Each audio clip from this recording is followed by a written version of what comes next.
अस्सलाम वालेकुम। मेरी तरफ से आप सबको जुमा मुबारक। और बहुत ही मज़ेदार सी एक और रेसिपी आप लोगों के लिए लेके आई हूँ।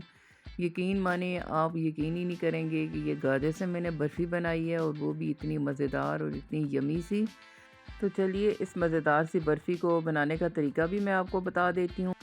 3-4 अच्छी रेड सी आप गाजरें ले लें, उनको कद्दूकश कर लेंगे। ये देखिए 1 टेबलस्पून मैंने देसी घी ऐड किया है, उसमें डाल देंगे हम ये गाजरों को।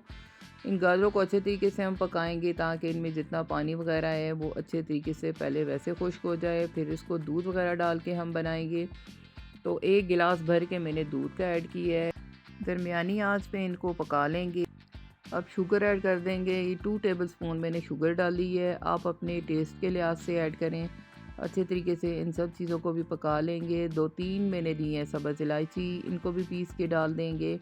अब इसको कवर करके हम 10 मिनट के लिए दरमियानी आंच पे पका लेंगे ताकि ये अच्छे तरीके से पके। साथ ही मैं इसके डालूँगी, ये देखें जी, मिल्क पाउडर।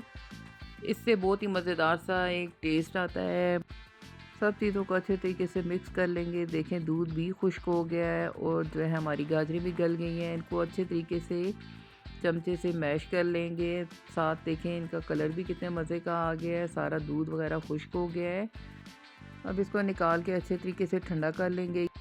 कोई भी प्लेट वगैरह लें, उस पे प्लास्टिक की शीट लगा देंगे और ये जितना मैंने बनाया मिक्सचर ये सारा उस पे सेट कर देंगे। अब इस पे मैं एक और चीज़ डालूँगी, ये हम बनाएंगे जी बर्फ़ी। तो बर्फ़ी मैं एक अलग तरीके से बना रही हूँ। ये देखें, ये मैंने खोया लिया है। खोए में आपको पता है कोई खोया ऐसा होता है जिसमें मीठा होता है और किसी खोए में मीठा नहीं होता। मेरा खोया जो है इसमें मीठा नहीं है। तो पहले तो मैं इसको अच्छे तरीके से पिघला लूँगी, क्योंकि इसको मैंने पहले फ्रीज़ किया हुआ था। तो देखें ये कितना अच्छा माशाल्लाह से मेल्ट हो गया है। अब इसमें मैं डालूँगी 1 टेबलस्पून भर के शुगर। पहले जो गाजरों वाला मिक्सचर हमने बनाया है उसमें भी मैंने डाली है चीनी, तो इसमें भी थोड़ी सी कम ही डाल देंगे। तो देखिए ये बहुत ही मज़ेदार और अच्छी सी ये मिक्स हो गई है। अब ये सारा खोया उठाएंगे और जो हमने ये गाजरों वाला मिक्सचर तैयार करके छोड़ा हुआ है इस पे लगा देंगे। इस पे लगाने के बाद ये देखें ड्राई फ्रूट्स मैंने लिए हैं। आपके पास जो भी ड्राई फ्रूट्स हैं आप वही ले सकते हैं। इनको मैंने अच्छे तरीके से पीस लिया है और सारे मिक्सचर पे हम इसको लगा देंगे। लगा के इसको शॉपर को देखें ऐसे ऊपर फोल्ड करते जाएंगे और अच्छे तरीके से इसको फोल्ड कर देंगे और एक इसका रोल सा बना लेंगे। बस इसको सेट होने के लिए मैं रख दूँगी फ्रीज़र में। तो देखिए आधे घंटे बाद बहुत ही मज़ेदार सी ये हमारी बर्फ़ी सेट हो गई है। तो अब इसको अच्छे तरीके से देखें बराबर साइज़ में मैं काट लूँगी। यकीन माने इतनी मज़ेदार सी हमारी बर्फ़ी बनी है।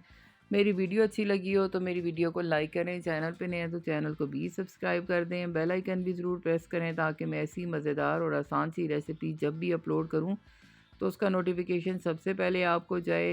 यकीन माने आपने अगर मेरी रेसिपी को ट्राई किया तो पूरा घर आपसे रोज़ फरमाइश करेगा कि हमें ऐसी ही बर्फ़ी बना के दें। जो बच्चे गाजरें नहीं भी खाते वो भी इस तरीके से शौक़ से खाएंगे और उन्हें पता भी नहीं चलेगा कि ये गाजरों की बर्फ़ी है या किसकी बर्फ़ी है। ज़रूर मेरी रेसिपी को ट्राई कीजिएगा और कमेंट में मुझे ज़रूर बताइएगा कि मेरी रेसिपी आपने ट्राई की है तो ये बर्फ़ी आपको कैसी लगी है। नहीं, ऐसी मज़ेदार रेसिपी के साथ दोबारा हाज़िर होंगी। मेरी रेसिपी को ट्राई करो, खाओ, पियो, एंजॉय करो।